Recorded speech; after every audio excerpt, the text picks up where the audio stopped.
Thank you very much, conference. Thank you. Thank you.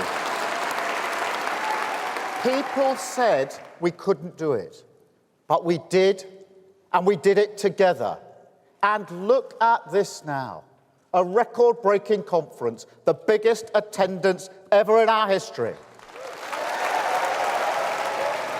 Well, if you didn't know already, this is Sir Keir Starmer, leader of the Labour Party and, of course, Prime Minister. A very big day for Labour, a very big moment for the party leader.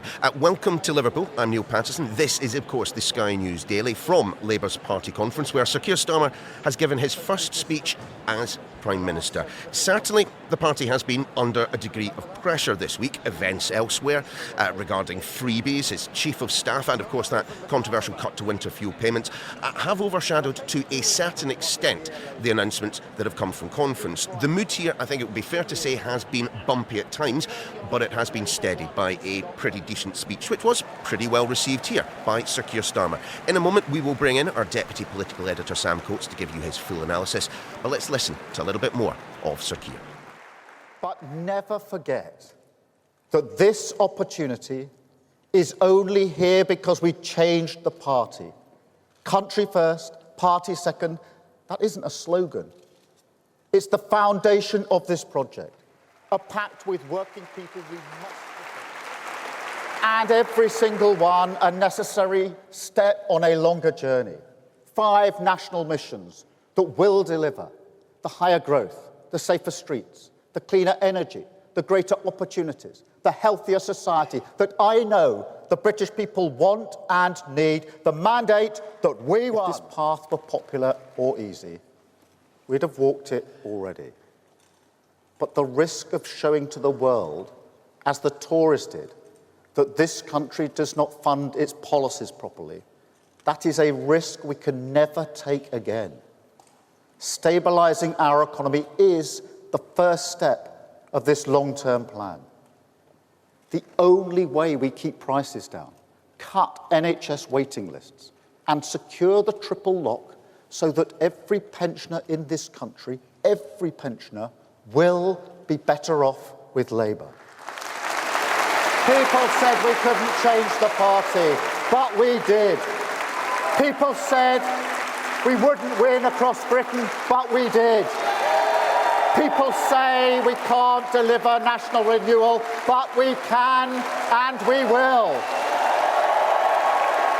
We will stabilise our economy, clear out the Tory rot, fix the foundation and deliver the mandate of change. A Britain built to last, built with respect, built with pride, because together we have shown that Britain belongs to you. Thank you, conference. We've got to say, a pretty remarkable reception for the Labour leader, though you would expect it. It is Labour conference, and they did just win a general election. But let's find out how a few of his cabinet colleagues thought he did. Pat McFadden, clearly any Prime Minister on their first conference speech wants to make an impression, did he? Oh yes, this was a very emotional moment for the Labour Party. We've been in opposition for far too long. We made some mistakes along the way, and he opened his speech by telling the conference here, we only won this election because we had the courage to change as a Labour Party. Not to tell the electorate they were wrong, but to accept that we'd been wrong. It takes courage to do that. Hilary Benn, what do you say to those who say that there's perhaps been just a bit too much doom and gloom? We know that the economy is in a state, we understand that there is a £22 billion black hole. Where's the optimism? Have you just listened to the speech we've heard? Did you see gloom in here? Do you know, I don't think I've ever heard such a powerful speech of moral leadership. Louise Haig, what did you make of that speech today? I mean, clearly there have been issues away from conference that many people have focused on. What was he trying to do with that? Well, I think he was showing extraordinary delivery in less than 100 days of a Labour government, and to remind everyone in this hall and across the Labour movement and everyone across the country who vote for change that we are in the business of delivering it, and we're already well underway. Jonathan Reynolds, what was the message Sir Keir Starmer was trying to convey today? Well, what you got across from Keir there was a man with a plan, but being able to talk about where you've got sometimes to make difficult decisions, that's how you get to the better future. Now look, everyone wants to see, that's the change that we want. But why can Keir say that veterans will get housing under this government? Because he's willing to say planning's got to change to build the homes. You know, in the link of some of the tough stuff to what we want in future, that was the core message of that speech. I thought it was terrific. From Sir Keir Starmer today, what did you want to hear? What was the message for the public? Well, I think you got a really powerful speech from Keir about the changes that he's already been leading across the country, following the changes that he made to the party. But most of all, this speech about how it needs to be about respect for working people, whoever you are, whatever your background. But what Keir is arguing for is to make sure that everyone can get on, that we get better public services for everyone, the standards of living going up for everyone, some inspiring things. And as promised, our Deputy Political Editor, Sam Coates, is here. Sam, very good to see you, and looking so fresh as well at this stage in conference season. The 4:45am starts are treating me well as you'd expect, Neil. I can imagine. But talk us through what you thought of today. Because look, I mean, even Keir Starmer would admit he is not the world's greatest orator. But did he do enough? Look, what was this speech designed to do? This was a speech designed to introduce him as a Prime Minister, because that's the point of this conference. It's the first one after the decisive July general election result. So he wanted to tell us that he was humble and moral and moderate and would tackle injustices. He wants to fill out the grey of his personality. There is a bit of that grey. And to sort of spell out a bit of what we can expect from him, to define his mission. Well, what was it? Because I'm still not sure. So I've been sitting here trying to work out what in a year we will remember of this speech, because a lot of it was incredibly well received in the hall and sort of scratched the itches that I think Labour folk and some voters will have wanted to hear. But for me, the most defining thing about this speech is the scale of the ambition that he seems content to promise to the British people. There are extensive sections about what we can expect under a Keir Starmer government that really promise change on a scale that I struggle to believe is that possible. So higher economic growth, so living standards rise in every community. Note the superlatives. Our NHS facing the future, waiting lists at your hospital down. So is that waiting list down at every hospital? Safer streets in your community, that's broad, but that's a hostage to fortune. Stronger borders, more opportunities for your children. Clean British energy powering your home. And that's the light at the end of the tunnel. Now, the interesting thing is, I don't yet know, and the question I'm going to be asking strategists after this speech is, do they think the public will judge them by the list that he has just given?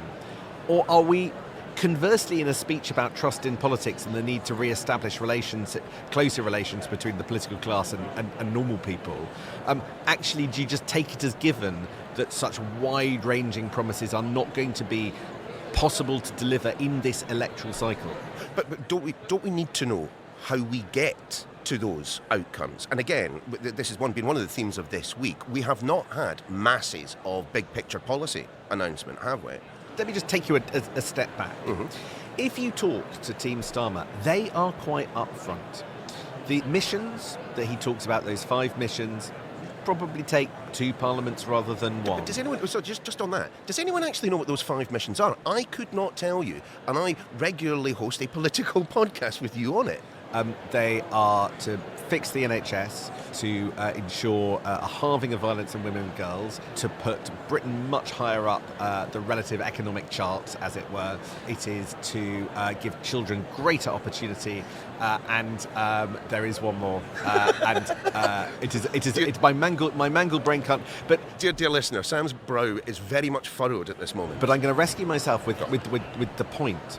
They will tell you that at the point at which these missions were conceived and they were put in the manifesto, they did not know how or when they were going to get there. Instead, they provided first steps. You'll hear more about the first steps in the budget. But the exact path that, the plan to overhaul the NHS will take, for instance, is unclear. In an environment, and I thought one of the most important lines of the speech was an environment where he was quite clear, whilst voters might want a more decisive government that does things better, to sort things out, working people's pockets are not deep. There isn't I knew you'd pick the up on money. that. Yeah. There isn't the money. So we're not going to see, increased spending? So this is the conundrum that I think the Starmer government are gripping at the moment. And actually on that front, one of the biggest takeaways from this conference actually is that there probably is going to be a bit more spending than maybe I would have imagined coming into this conference by the time we get to the October the 30th budget. And I think what's happened is there has been a backlash. There has been a backlash that has made this government slightly, and we don't know quite to what extent, to slightly recalibrate and come to a different conclusion. Yeah. That there is one more way in which they can fill the black hole, and that is to borrow more, to spend more. So they're in the middle of working out if and whether they want to change the fiscal rules, which will allow them to borrow more, whether they will do some sort of mercurial things, taking items off the balance sheet, which will allow them to borrow more, whether or not actually borrowing can even be used to fill some of the £22 billion so-called black hole. We will find out, and clearly so much of what is going on in politics right now rests on that budget, which we will have in a few weeks' time. One particular section of his speech really did leap out to me when he was talking about the country is exhausted by and with politics. Service. He continually mentions service to the extent I'm wondering whether he shares a speechwriter with Meghan Markle. I mean, he's certainly going to try and give the impression that it's country first, not party, that this is all about outcomes. The problem is, and this goes back to your original point, outcomes, we can judge them on them pretty quickly. There are metrics involved, and they keep chucking metrics at us that could potentially come back and bite them in the butt. That's right. And this is where the gap between the rhetoric and the difficulty with changing things really starts to bite. They have released a report into the NHS, which is pretty devastating. It didn't contain much that we couldn't have found. It was a bit like a smartly done Wikipedia of NHS problems. Yeah, but nevertheless, it set out the scale of the problem, but none of the solution. And you heard Keir Starmer talk unflinchingly about the need for reform. But there are two issues. The first is reform often involves spending money up front in order to change things.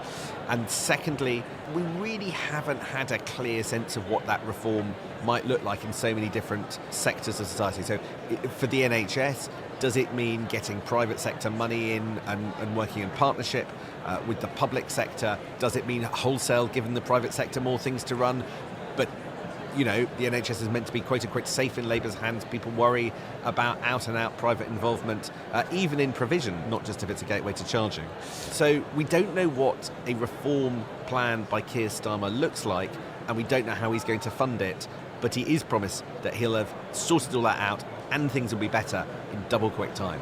I mean, Sam, you asked a moment ago, what of that speech will be remembered 12 months from now? I'm going to gently suggest that perhaps the passage on Gaza might be one that sticks in people's memories. It's a difficult issue. It's a profound moment, and you just have to look at what's happening in the Middle East. I'm not surprised that you go for that, Neil. No, that's not quite why I'm going for it. But let's remind ourselves by having a listen to what Sir Keir Starmer actually said. So I call again for restraint and de-escalation at the border between Lebanon and Israel. Again, all parties to pull back from the brink. I call again for an immediate ceasefire in Gaza, the return of the sausages, the hostages, and a recommitment to the two-state solution. Israeli sausages. I mean, what a moment. Of all the times to slip up on that particular... Look, we've all done it. We've all been there, but come on. I mean, I think that moment was quite mortifying. When I think of the work that went in to Labour Party conference a year ago to keep everything on message in the immediate aftermath, hours after the attack on Israel in October last year, to have a slip on that scale, it would be deeply embarrassing, I think. So yes, your moment of clickbait, I think, correctly identified. Their entire Twitter feeds dedicated to incredible slips like that in British politics. Well, I'm just glad that Jeremy Hunt is no longer in the cabinet. Sam, let's just pause there just for a second. We will be back in just a moment where we'll be continuing our analysis of Sir Keir Starmer's first speech to his party conference as Prime Minister.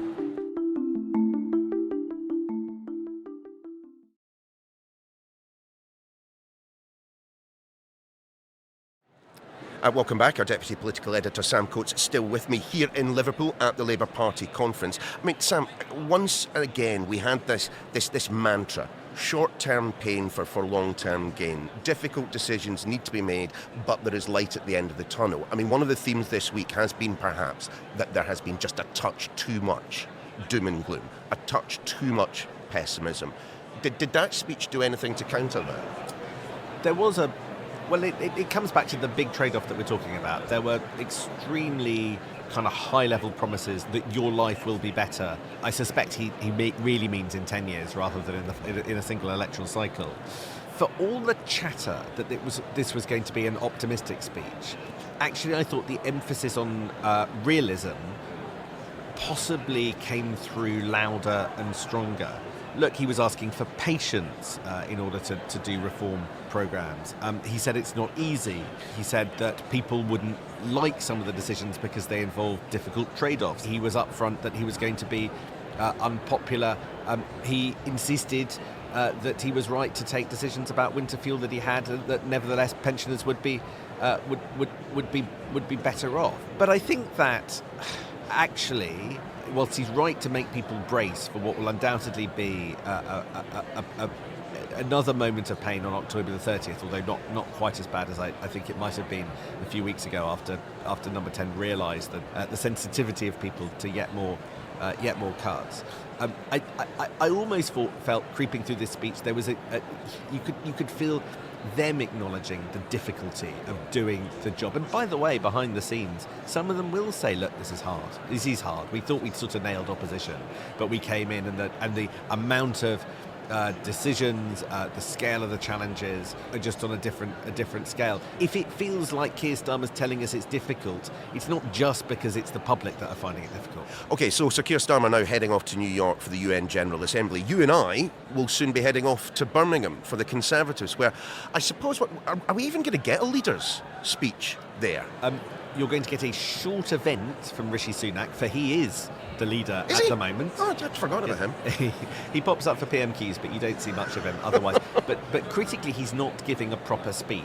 And I have to say, what a wimp. Yeah, completely. I mean, you could deliver a magnanimous and gracious and gently educating speech to the Conservatives, praising your fellow brethren, but also trying to just steer the party into a happier place, for it is not a happy place at the moment. But instead, I presume it's his choice, he will make the briefest of appearances before sailing off. This is his last conference. He's got a few more weeks as leader of the opposition.